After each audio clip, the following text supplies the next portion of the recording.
Hey there, this is Amy with Flower Moxie, and today I am doing a product review of our new bulk Smilax. So this can be referred to as asparagus Smilax, table Smilax.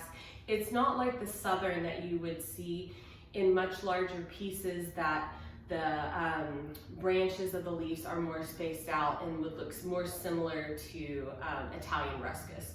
So this is Smilax. It's more of a curly, very thick, very hardy variety. All Smilax tends to be hardy. So what I have here is 5 bunches. And just to give you more of it up close,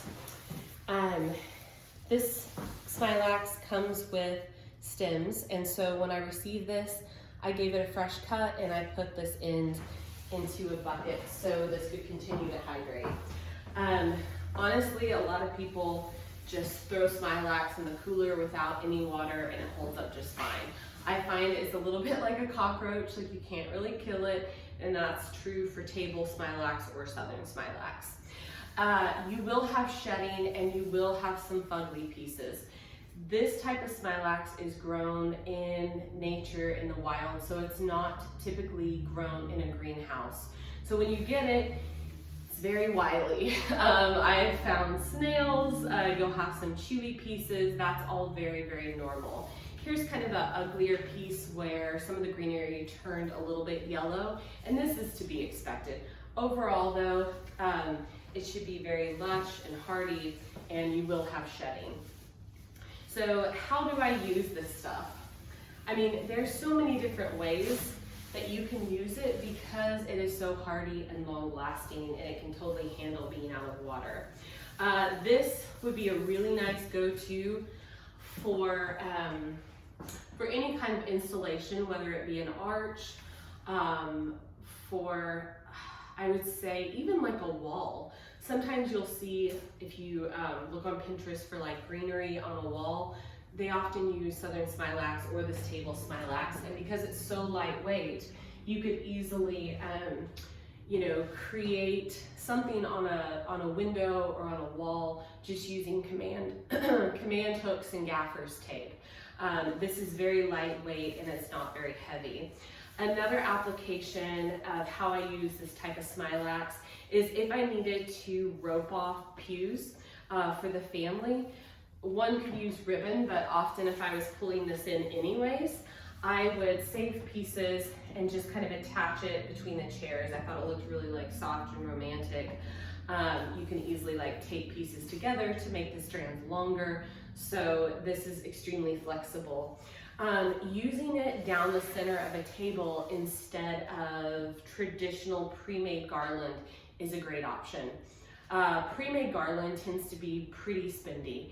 Oftentimes it's around, it can be $10 to $15 per foot. And if you have, an 8-foot table, that's quite a bit of money. Whereas this Smilax, it tends to run like, I don't know, $20 to $24 a bunch. It comes in 5 bunch boxes and you get this much. So what I would do if I was utilizing it for the table is I would just, take my strands apart. So this is one strand and you just have to slowly tease things apart. Know that you're gonna have a big ass mess on your floor that you can sweep up later. But basically you pull these pieces apart, run it down the table, and because it's so full, it has some elevation, which I like. So in contrast, silver dollar eucalyptus is gonna lay flat. And so I do like that this kind of stands up. Let me do this real quick. I can tease this apart. Here's just 2 little pieces out of, I don't know how many. And you can layer this together, and that's a really fair amount of greenery down the center of a table. And then what I would do is I would come in with candles and votives and just alternate them, maybe do little clusters. And then you can also cut hardier flowers like standard roses, carnations, cushion palm, things like that, and nestle little buds within the strands of this greenery.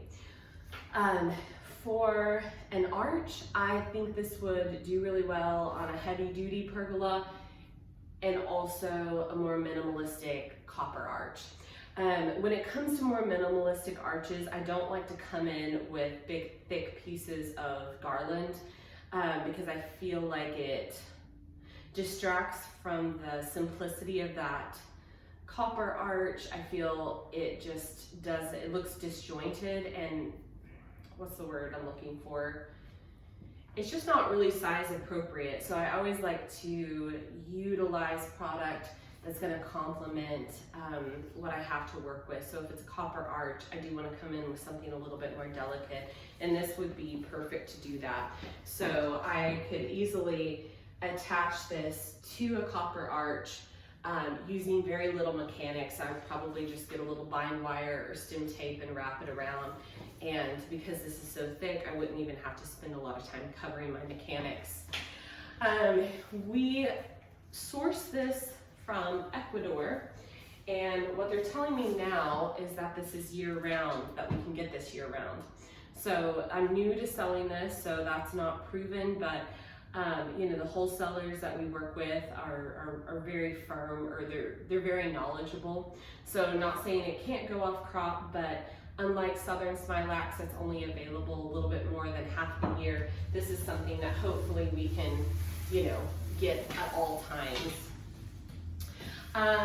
Let's see, outside of cutting it and giving it a fresh cut, putting it in water, and keeping it in a cool area, that's pretty much the extent of the care given. One other thing is, if you like really strong floral crowns, this is a really quick way to do that. It's not easily broken, so you can cut a piece, loop it around and tie it, and you can come back with your snips and par it down if it's a little bit too wild for you. And one other thing is you can use it in a bouquet. So I would probably find like my prettiest pieces, and if you wanted to have more of an organic, soft cascading bouquet, I think that you could absolutely pull pieces of the Smilax into a bouquet and have like a really nice movement and cascade vibe happening. I'm a huge fan of this stuff. Highly, highly recommend. If you have any questions, then leave them in the comments below. Don't forget to like and subscribe. Visit Flower Moxie for more education and to shop your Smilax and DIY wedding flowers. Thank you so much.